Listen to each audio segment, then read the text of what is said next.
stole this knife. Not physically, but figuratively. Hear me out.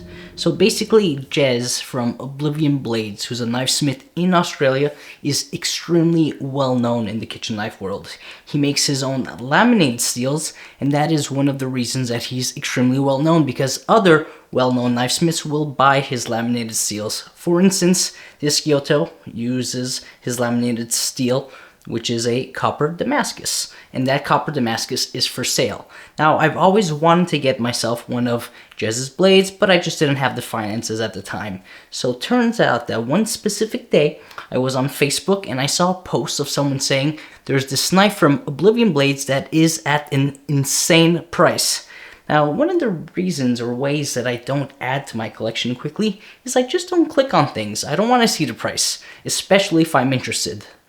But given that post, and given that a knifesmith as well said, yeah, guys, like if you want to get this knife or a knife from Oblivion Blades, this is your chance. I was curious. I'm like, how good of a deal can it be? So I clicked on the link and saw that it was pretty much half price. I sat on it for maybe an hour and a half to see if it would get sold.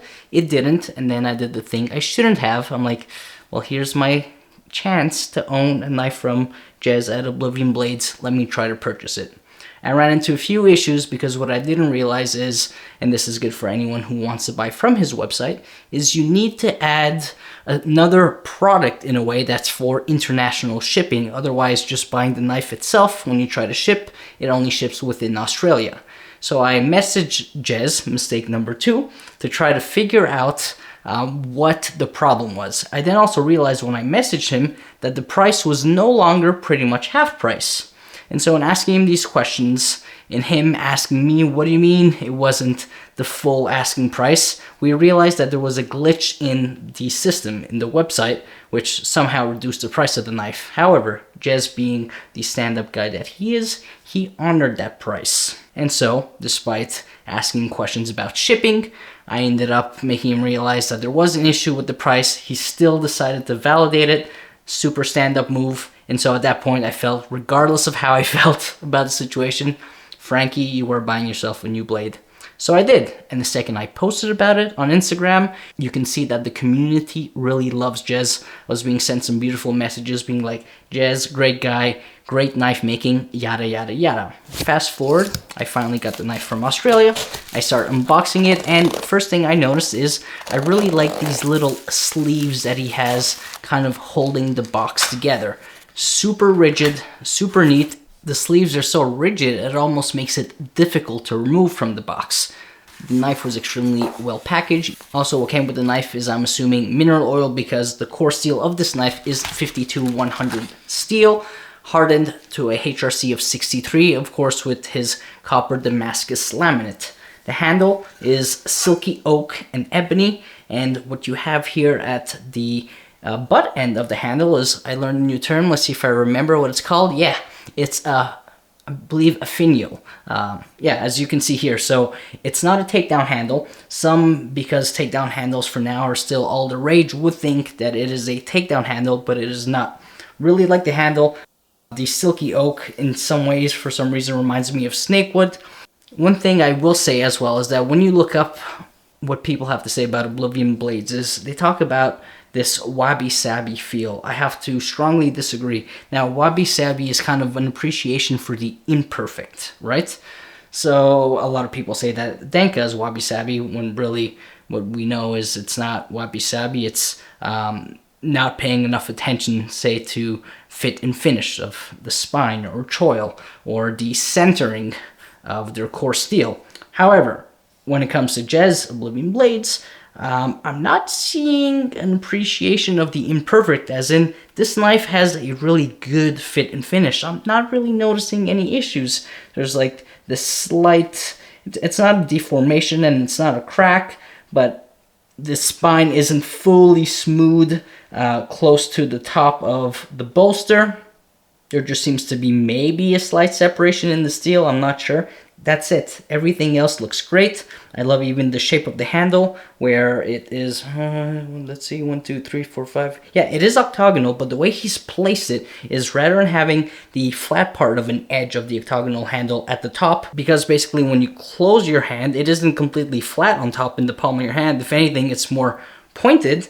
Well, he has one of the pointed part of the vertices basically at the top of the knife, which makes for a really comfortable feel and grip in hand.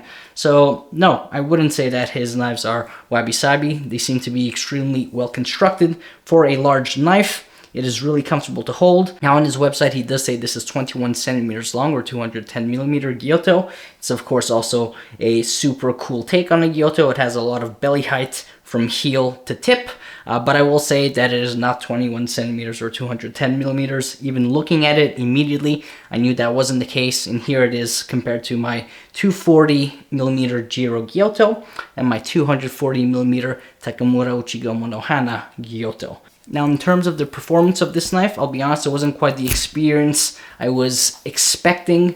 I was expecting it to be sharper out of the box edge. It does also have a 50-50 bevel with a convex grind. That convex grind feels very narrow to me. There is some convexity, but as you can see in some of the foot tests here, it didn't really seem to be too apparent. This is a blade too that has a lot of stick, so with the convex grind, in my opinion, not being completely well accentuated and it being a bit of a sticky laminate, there was a lot of stick. It wasn't great on the tomato test. On the celery, of course, that celery isn't too high, so it seemed to go pretty well. I tried it on quite a few ingredients just to see on how I felt about the knife. So I love the shape, I love the construction, I love the feel, I love the balance point. It's light, it just feels really nimble for a 240 millimeter Gyuto. But in terms of performance, I wasn't too happy with it, to be honest. So I did the thing I always do, which is put my own edge. But for the very first time, I think I put an edge on the knife that was worse than where I started, and that's never happened to me before. I'm not sure if it's because I was working on fixing a chip from my single bevel Honisuke from Isamitsu, so I started on the Shapton Glass 500 stone. Of course, I flattened my stones first, and I would never start on a Shapton Glass 500 for any knife that doesn't have a chip. You guys all know I like my toothy edges. I cut a lot of cherry tomatoes. So anyhow, on the Honisuke, I did Shapton Glass 500, Shapton Glass 1000, and I thought, why not? The Shapton Glass 500 is out. What can I do wrong? Now, of course, I did the 500 on the Honisuke, then I click record. I did the 500 on the Oblivion Blades Gyuto, then I stopped recording. I put a finishing edge on the Honisuke on the Shapton Glass 1000, then I press record. I did it on the Oblivion Blades Gyuto, so I know I was extremely distracted. Of course, I used the leather strap and whatnot. I did the paper test, and I was like, the heck is going on here? Like, did I actually make this worse? I've never done that. I tried it on a tomato. Pretty embarrassing. So I did what I next do best. I didn't leave it as is. I went back to the stones earlier today, and I basically put on a new edge, which made me much happier in terms of the tootiness on something like a cherry tomato. So all that to say, no, I did not steal this knife, but it was a steal of a price. I always wanted to own a knife from Jez at Oblivion Blades. Happy I did. Also, I did forget to mention the saya is super cool. I think it's made out of carbon fiber. If not, I'll put the red material here. Super light. As you can see, it's almost a bit more of a generic shape. It works with this knife shape in particular. But yeah, he makes knives that are a little bit out of the ordinary with this finial, which I've never heard of before, but of course it reminds me of kind of the ornamental tops to certain churches and basilicas. The handle is well constructed. Nice glue up of bolster and handle. Really beautiful copper Damascus laminate, which is why I can see why knifesmiths love to purchase his laminated steels and other steels.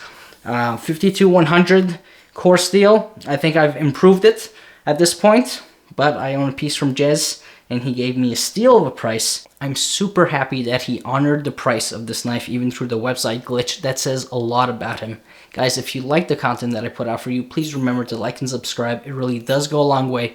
We've recently hit 4,000 subscribers. That's 4,000 reasons that I'm very happy every time I put together a video, no matter the content, whether it's cutting boards, unboxings, knife reviews, even a Conroe review I did just a few months ago.